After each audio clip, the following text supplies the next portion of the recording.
엄마, 요즘 왜 이렇게 예민해? 별일도 아닌데. 올해 일흔인 김정자 씨는 딸의 그 말에 폭발할 수밖에 없었습니다. 별일이 아니라고? 내가 평생 너희 위해 어떻게 살았는데 내가 그걸 알아? 그 자리에 있던 손주들은 놀라 울음을 터뜨렸고 사위는 당황해 자리를 피했습니다. 딸은 한동안 연락을 끊었습니다. 나이 들수록 유심히 봐야 할 게 무엇일까요? 주변 사람들과 유튜브 영상들은 정말 이것저것 챙길 게 많은 것처럼 말합니다. 건강, 돈, 자녀와의 관계, 여타 인맥 등 챙기라는 것 다 챙기고 싶은 마음이야 크지만 마음대로 안 되는 게 인생사입니다. 오늘 말씀드리고 싶은 것은 그 모든 것보다 앞서서 챙겨야 할 것에 대한 내용입니다. 어떤 것일지 짐작하시면서 천천히 들어보시고 도움이 되시면 좋겠습니다. 정자 씨는 평생을 자식 뒷바라지하며 살았습니다. 남편은 일찍 세상을 떠났고 혼자 힘으로 딸과 아들을 키웠습니다. 장사를 하며 청소 일을 하며 몸이 부서져라 일했지만 가족이 힘들어하는 모습은 단 한 번도 보여주지 않았습니다. 그래서일까요? 가족들은 늘 당연하게 생각했습니다. 딸과 사위, 손주들이 주말마다 집에 오면 정자 씨는 피곤한 몸을 이끌고도 웃는 얼굴로 맞이했습니다. 김치를 꺼내고 반찬을 새로 하고 심지어 손주가 좋아하는 치킨까지 직접 튀겨내곤 했습니다. 등이 휘어져 허리가 끊어질 듯 아팠지만 엄마 힘들지 않으세요? 라는 질문에는 언제나 같은 대답이었습니다. 괜찮다. 엄마는 괜찮아. 하지만 속은 달랐습니다. 밤이 되면 방 한 구석에서 혼잣말처럼 중얼거렸습니다. 나는 왜 늘 희생만 해야 하지? 나는 언제쯤 내 마음을 챙길 수 있을까? 쌓이고 쌓인 서운함은 입 밖으로 나오지 못한 채 가슴 속에 돌덩이처럼 내려앉아 있었습니다. 그날도 정자 씨는 아침부터 부엌에서 분주했습니다. 아침 일찍 장을 보고 돌아와 무거운 장바구니를 들고 숨을 몰아쉬었지만 딸 가족이 오기 전까지는 반찬을 몇 가지 더 만들어 놔야 한다는 강박이 있었습니다. 손주가 좋아하는 잡채, 사위가 입버릇처럼 찾는 갈비찜까지 준비하느라 허리는 쑤시고 어깨는 굳어 있었지만 손은 쉴 틈이 없었습니다. 딸 가족이 도착했을 때 거실은 금세 시끌벅적해졌습니다. 손주는 뛰어다니며 장난감을 흩뿌렸고 사위는 소파에 앉아 휴대폰을 들여다보고 있었습니다. 정자 씨는 식탁에 그릇을 차려놓으면서도 속으로는 나도 이제는 좀 쉬고 싶다. 왜 나만 이렇게 바쁘지? 하는 생각이 들었습니다. 그런데 그날따라 사소한 일들이 계속 겹쳤습니다.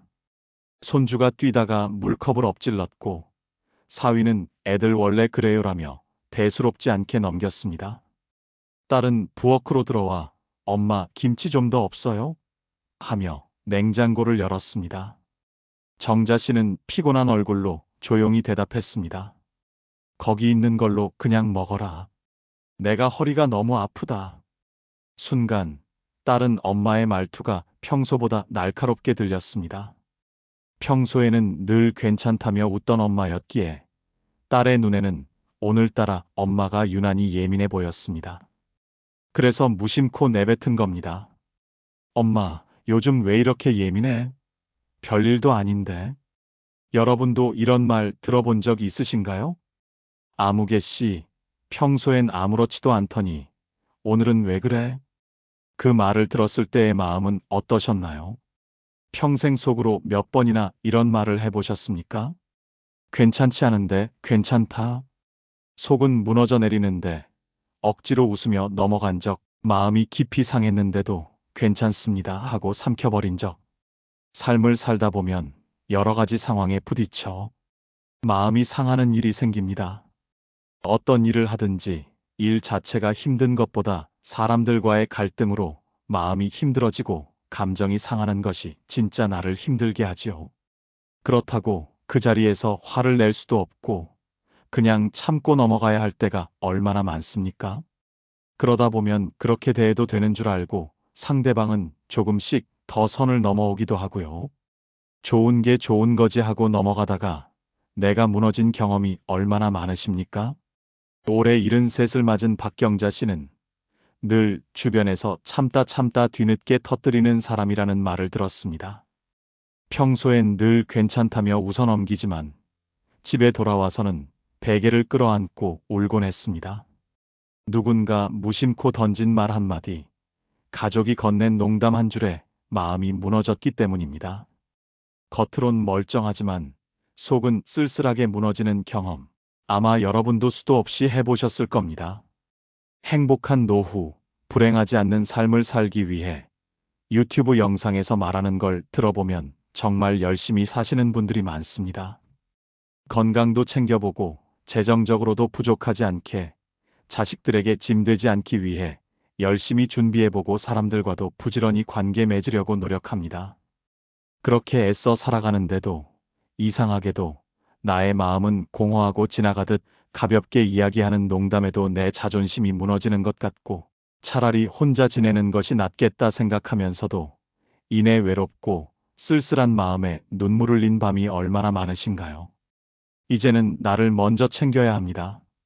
나 스스로를 돌보고 남 눈치 보기보다 내 마음을 먼저 들여다보고 내가 좋아하는 것이 무엇인지 알아야 합니다. 내가 정서적으로 건강하게 홀로 설 수 있어야 몸 건강을 위해 운동도 하고 사람들과도 좋은 관계를 맺을 수 있습니다. 지난 영상에서 나를 알고 스스로를 챙기기 위해 기록하고 일기를 쓰면 좋다는 말씀을 드렸습니다. 내용이 궁금하신 분들은 우측 상단에 나오는 제목을 클릭해서 확인해 주세요. 일기를 쓸 때는 일어난 일과 사건보다 그때의 내 마음이 어땠는지를 쓰는 게 좋다고 했었습니다. 그러기 위해서는 내 감정이, 내 마음이 지금 어떤 상태인지를 잠자코 바라보아야 합니다. 그런데 우리는 감정을 억누르고 참는데 더 익숙합니다. 단체 생활과 집단의 소속감에 익숙해 그에 반하는 행동을 하기도 어렵고 자연스럽게 내게 생긴 감정은 표출하기보다 억누르고 참아야 한다는 이야기를 듣고 자랐습니다. 화난다고 화를 표현하면 안 되고 기분이 나빠도 그것을 티내지 말아야 한다고 배웠습니다. 올해 69인 이정호 씨. 그는 젊은 시절 20년 넘게 금속 공장에서 일했습니다. 기계 소음이 가득한 공장 안에서 하루 12시간씩 서서 일했지만 단 한 번도 상사에게 큰 소리 내본 적이 없었습니다. 어느 날 큰 사고가 있었습니다. 신입 직원이 기계를 잘못 만져 생산 라인이 멈췄는데 책임은 엉뚱하게 이정호 씨에게 돌아갔습니다. 현장 반장은 차갑게 말했습니다. 이 씨, 당신이 제대로 관리했어야지. 책임은 당신이 져야겠어. 억울했습니다. 분명 자신이 한 일이 아니었고 그 시간 그는 다른 구역에서 일을 하고 있었습니다. 그러나 정호 씨는 입을 열지 못했습니다. 괜히 반박했다가 더 찍히면 더 힘들어질 거야. 어차피 내가 져야 하는 거지. 그는 속으로 삼켰습니다. 그 사건 이후 그는 더더욱 감정을 숨기는 습관을 들였습니다. 말해봤자 소용없다. 참는 게 최선이다. 이 생각은 그의 삶의 원칙이 되어버렸습니다. 세월이 흘러 은퇴한 뒤에도 그 습관은 이어졌습니다. 동네 친구들과 술자리에 나가면 친구들은 농담처럼 정호 씨를 놀리곤 했습니다. 야, 정호 너는 젊을 때도 바보같이 착했잖아. 상사한테 찍혀도 찍 소리 못하고. 아직도 그러냐? 너 같은 사람 옆에 있으면 편해. 화를 낼 줄을 모르니 말이야. 정호 씨는 억지로 웃으며 술잔을 들었습니다. 겉으론 아무렇지 않은 척했지만 속은 뜨겁게 달아올랐습니다. 나는 왜 늘 이런 취급을 받아야 하지? 왜 누구도 내 편이 되어주지 않는 거지? 하지만 그는 그 자리에서도 단 한마디 변명조차 하지 않았습니다. 집으로 돌아오는 길, 그의 발걸음은 무겁기만 했습니다. 가로등 불빛 아래에서 그림자가 길게 늘어져 따라왔지만 그 그림자조차 쓸쓸해 보였습니다. 집에 들어와도 마음은 풀리지 않았습니다. 며칠 뒤 아내가 저녁 식탁에서 조심스럽게 물었습니다. 여보, 왜 요즘 말수가 줄었어? 무슨 일 있어요? 정호 씨는 대답하지 못했습니다. 괜찮아, 별일 아니야. 익숙한 말이 무심코 입에서 흘러나왔습니다. 하지만 속마음은 달랐습니다. 억눌린 감정이 차곡차곡 쌓여 있었고 가슴이 답답해 숨조차 막히는 듯 했습니다. 그는 밤마다 뒤척이며 생각했습니다. 나는 왜 내 감정을 말하지 못할까? 왜 평생 참기만 하며 살아왔을까? 그제야 깨달았습니다. 그가 늘 입버릇처럼 말했던 괜찮아라는 말은 사실 괜찮지 않다는 신호였다는 것을. 그는 자신의 감정이 얼마나 깊이 눌려 있었는지 아내의 한마디 질문이 있기 전까지 알지 못했던 겁니다. 이정호 씨의 이야기는 단순한 한 사람의 경험이 아닙니다. 우리 세대 많은 이들이 겪어온 현실입니다. 참는 게 미덕이라 배운 세월이 결국은 자기 감정을 억누르는 습관이 되어 가슴속 깊은 곳에서 나를 서서히 무너뜨리고 있음을 보여주는 사례입니다. 우리는 이렇게 살아왔습니다. 겉으로는 괜찮다 하고 속으로는 무너져가는 삶을 오래도록 이어온 것입니다. 분명히 괜찮지 않은데 누가 어디 아프냐고 물으면 어디 불편한 데 있냐고 하면 괜찮다고 합니다. 부담 주기 싫어하는 마음, 내 감정을 솔직하게 말하면 피해를 준다고 생각합니다. 그렇지만 감정은 억누른다고 눌러지는 게 아닙니다. 그 순간에는 참을 수 있지만 그 감정은 사라지는 게 아니라 잠깐 모습을 숨기는 것일 뿐입니다. 다음에 비슷한 일이 생기면 어김없이 올라옵니다. 쌓이고 쌓인 것들이 폭발하면 오히려 주변에선 나를 이상하게 바라봅니다. 결국 이런 말을 듣게 됩니다. 아무개 씨 평소엔 아무렇지도 않더니 오늘은 이상하게 왜 그래? 감정은 폭탄과 같습니다. 겉으론 멀쩡해 보이지만 안에서는 점점 압력이 쌓입니다. 누군가 무심코 던진 농담, 가족의 무심한 한마디, 친구의 가벼운 행동. 그 순간엔 참고 넘어가지만 사실은 뇌관이 하나씩 쌓이는 겁니다. 그리고 어느 날 가장 사소한 순간에 펑 폭발합니다.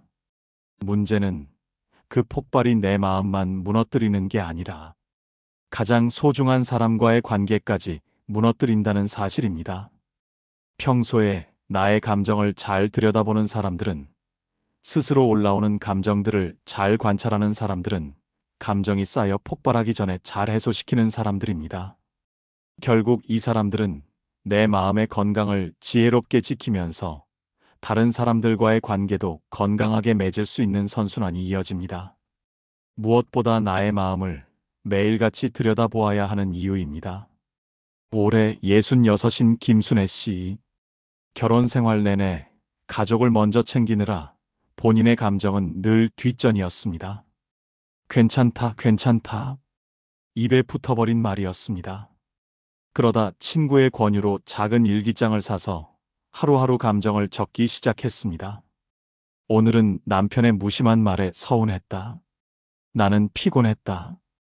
그런데 왜 그렇게 힘들어 하냐는 말에 눈물이 날 뻔했다.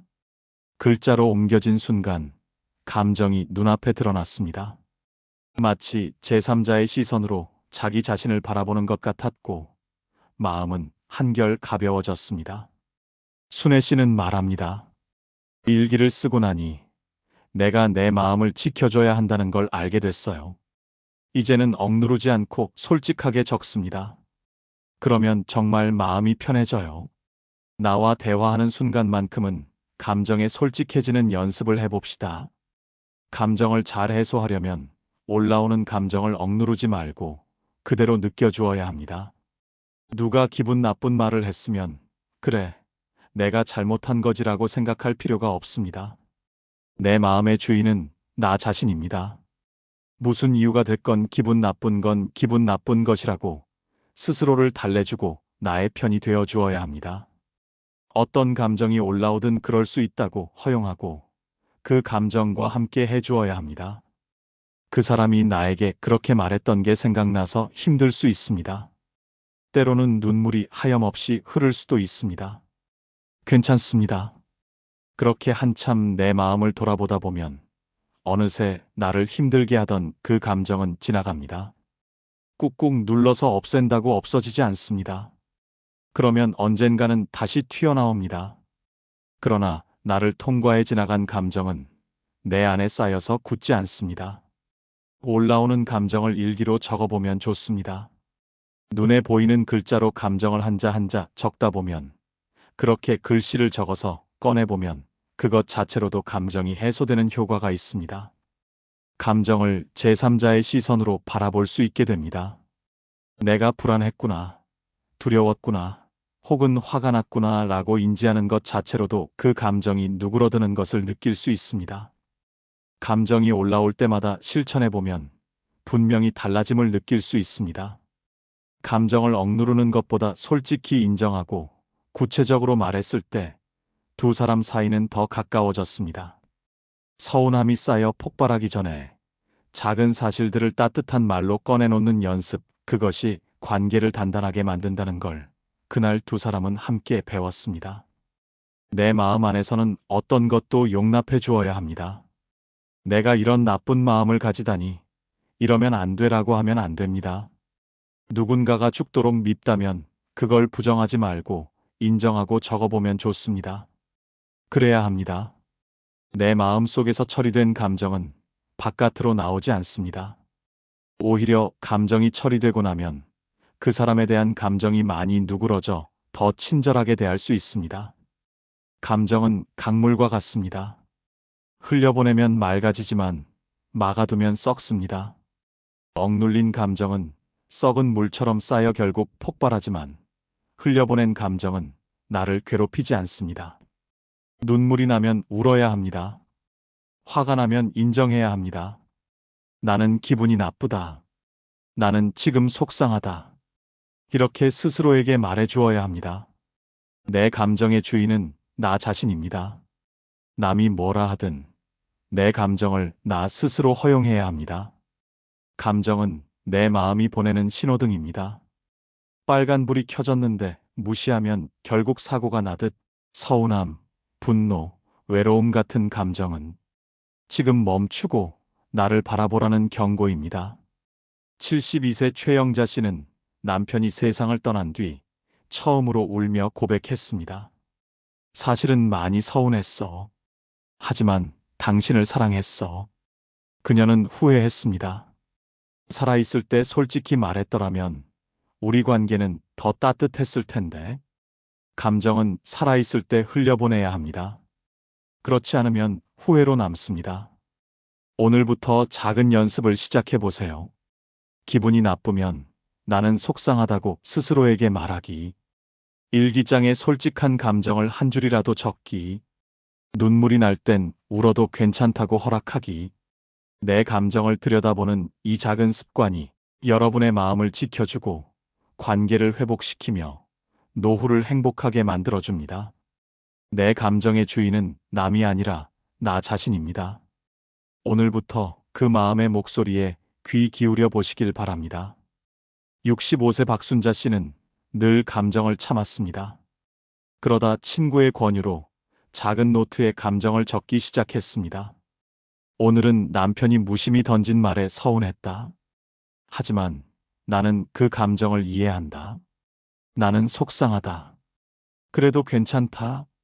글을 쓰자 신기하게도 마음이 정리되었습니다. 화가 사라진 건 아니었지만 감정이 글자가 되어 눈앞에 보이니 마치 제3자의 입장에서 자기 자신을 바라보는 것 같았습니다. 순자 씨는 말합니다.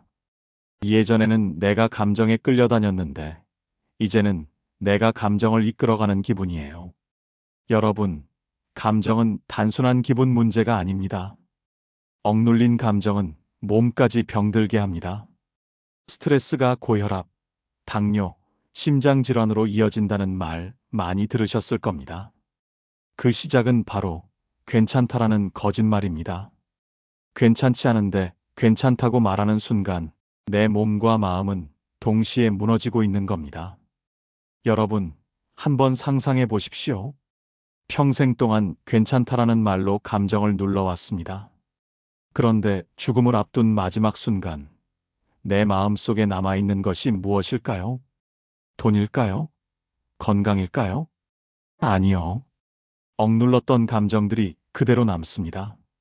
말하지 못한 서운함, 표현하지 못한 사랑, 꾹꾹 눌러 담은 눈물. 그때는 이미 늦습니다. 그래서 우리는 지금 감정을 들여다보고 흘려보내는 연습을 해야 합니다.